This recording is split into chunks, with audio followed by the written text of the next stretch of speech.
Take some questions. Don't have a whole lot to report. We're 3 days into it, so I've visited with you all a lot here in the last couple of weeks as far as the team and all that goes. There's not going to be just a ton of updates, but with that said, we'll open it up to some questions. Dana, given your position and that you have 3 jobs essentially, head coach, offensive coordinator, quarterback coach, how does that affect your GA who is now in charge of your quarterbacks? What role does he take on now? Very similar to what my previous 2 quarterback coaches' responsibilities are or were. Bright young guy.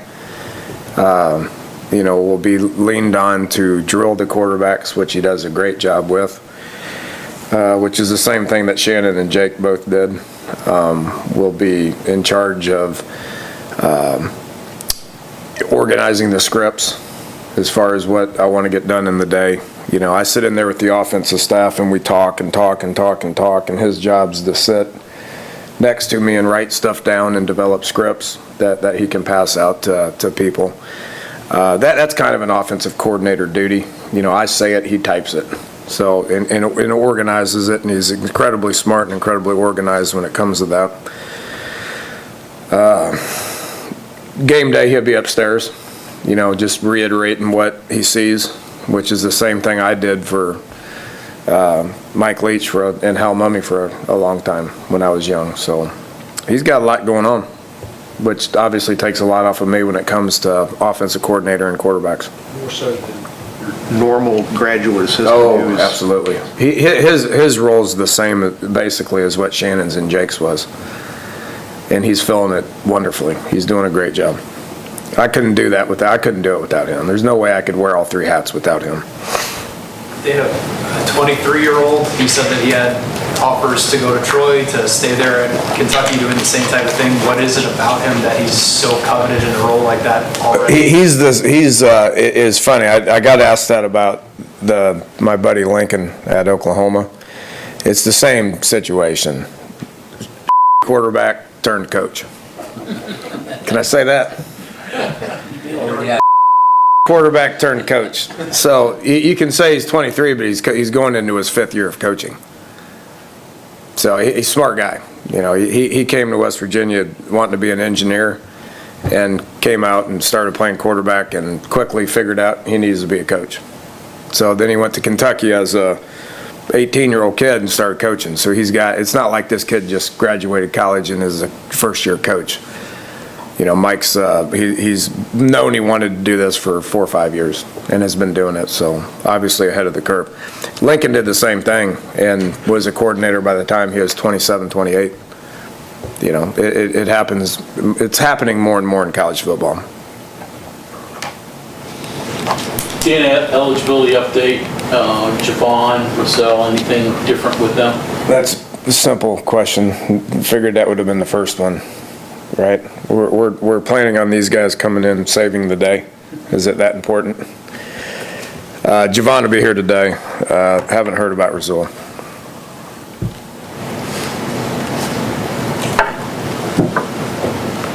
So you guys don't even have much going on. I mean, there's probably my next time I get with y'all in 3 to 4 days, there'll be lots of information. We're healthy. All 3 sides of the ball has been some good things and some bad things. Playing a lot of snaps. We're playing upwards of about four teams on defense and 3 and 4 teams on offense. So we're out there playing a lot of ball, just evaluating a lot, which means it's going to look good and it's going to look bad. So been some good things, been some bad things. Is that more than you've had run out there in the past in terms of 4 defensive teams? Oh, yeah.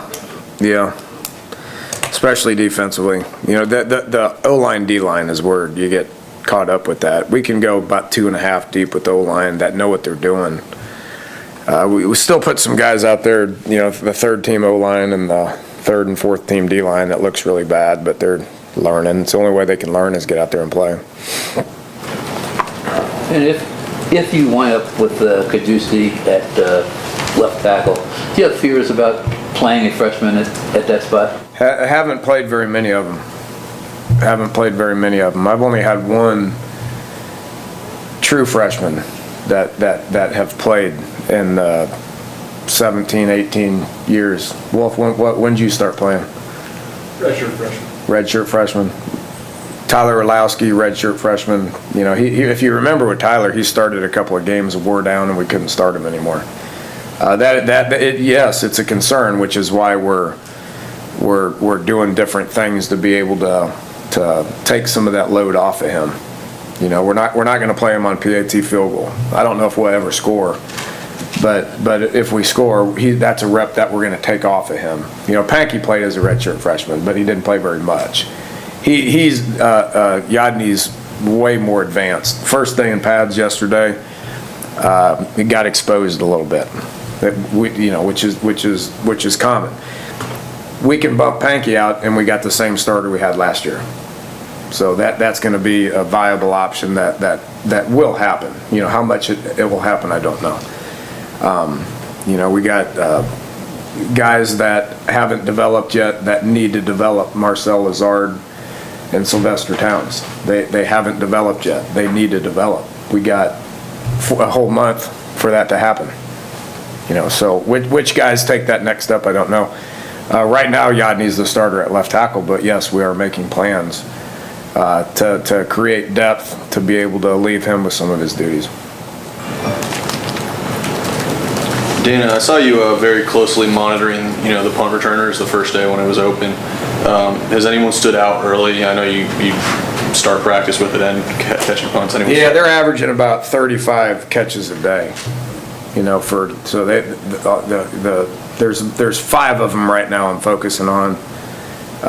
Vernon Davis, Lamar Parker, KJ Dillon, William Crest, and Gary Jennings. Those will be the 5 all 5 of those guys will catch about 35 a day. You know, and we're going to chart it, and we're going to coach it, and we're going to make it more challenging for them. And then make the best decision we possibly can. You know, the thing that you guys don't see is how much we're working with the frontline guys too. If you got frontline guys that don't do their job and pressure the punter or hold people up, then it doesn't matter who you got back there.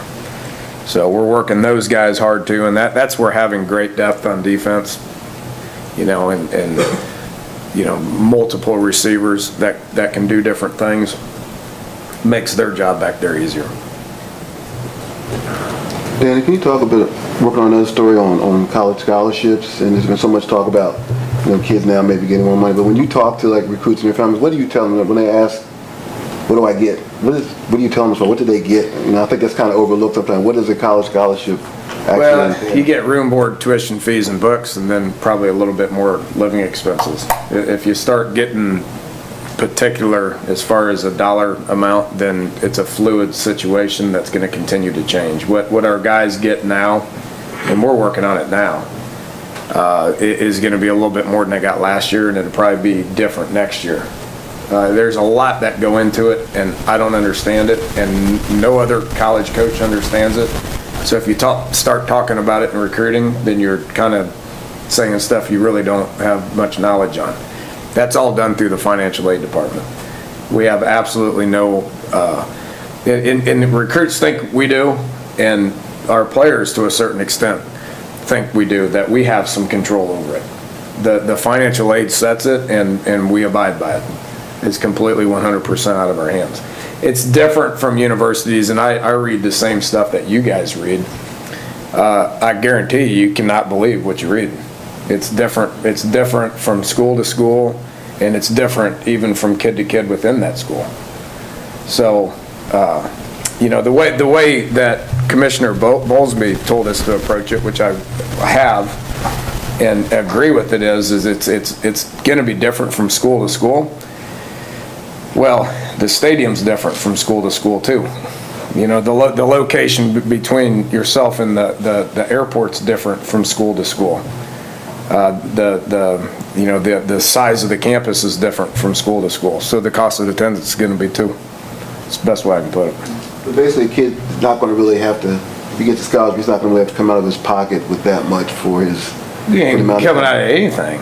I mean, there's some day-to-day living expenses that, that whatever the kid chooses to do with his time and his money. I mean, you go out to eat at McDonald's, it's going to be cheaper than if you go to a steakhouse, right? So there's choices that you make that impacts what the cost is. But if a guy wants to come to school, they're going to have a place to live for free. Whether it's on campus, or they're getting money to go off campus. They're going to get books, they're going to get their tuition, they're going to get their fees paid for. So what's coming out of their pocket? It's what they do with their extra time. So. Danny, your receivers, you have a handful of guys that are kind of known and have been around a little bit, and then newcomers that people seem to speak highly of, but in between, a handful of maybe redshirt freshmen who've been here for a couple of years, and I guess maybe haven't developed or just haven't hit the field yet because they haven't had a chance, whatever phrase. Where do those guys stand as far as where they're at and what your plans are for them? Can you be specific? I look at Rogers, Parker, Martell. Not ready.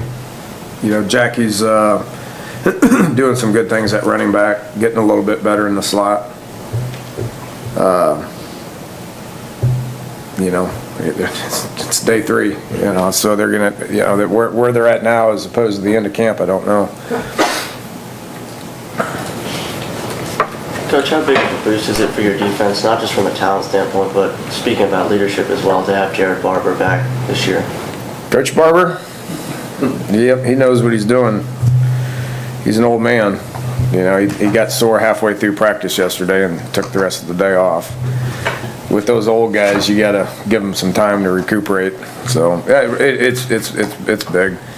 I've said this a ton. You can't win a championship without a bunch of guys that have been here for 4 and 5 years that understand how things work and what they got to do to be successful over the long haul.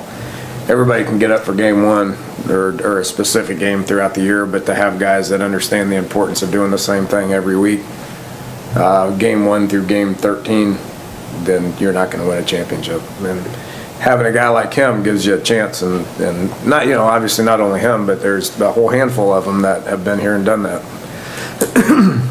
So. A guy like Terrell Chestnut, who went through what he did earlier in his career, I was talking to him the other day, and he basically said that, when he was injured, he just tried to be the best teammate that he could be. What did you see from him during those times when things weren't going well? How did he contribute to the team when he couldn't necessarily do it on the field? Yeah, he's one of our best leaders we got. He's maybe the best coach on the field for Shelton Gibson, because he goes against them every day and he tells them what he did right and he tells them what he did wrong. I mean, that's just experience that you can't replace.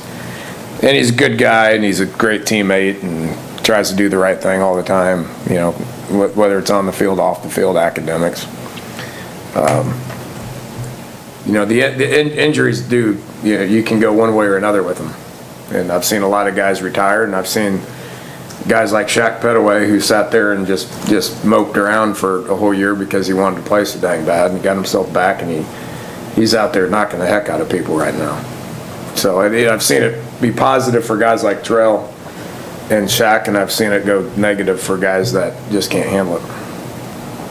With Shaq, do you plan to platoon him and Ed Muldrow because they offered something different at that will spot, or is it Shaq Petaway's spot?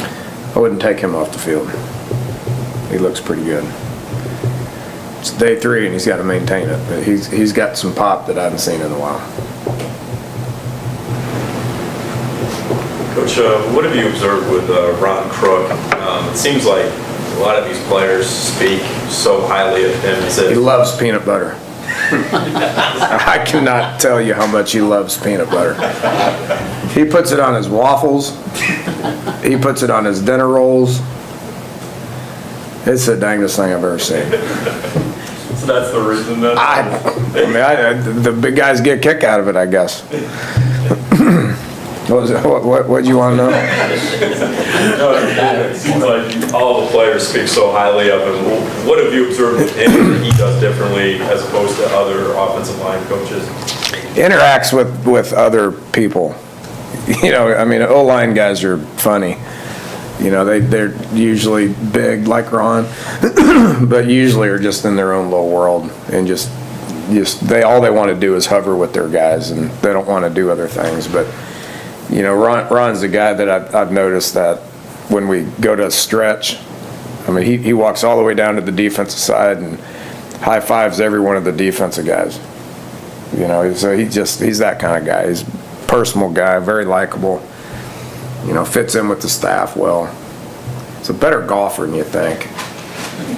You'd think the belly would get in the way, but he bought some new clubs in the off season and was whacking the thing around in our little Ryder Cup thing that we did down at Glade Springs. You know, we had 2 teams, I think of 8, you know, so he was picked like 15 out of 16.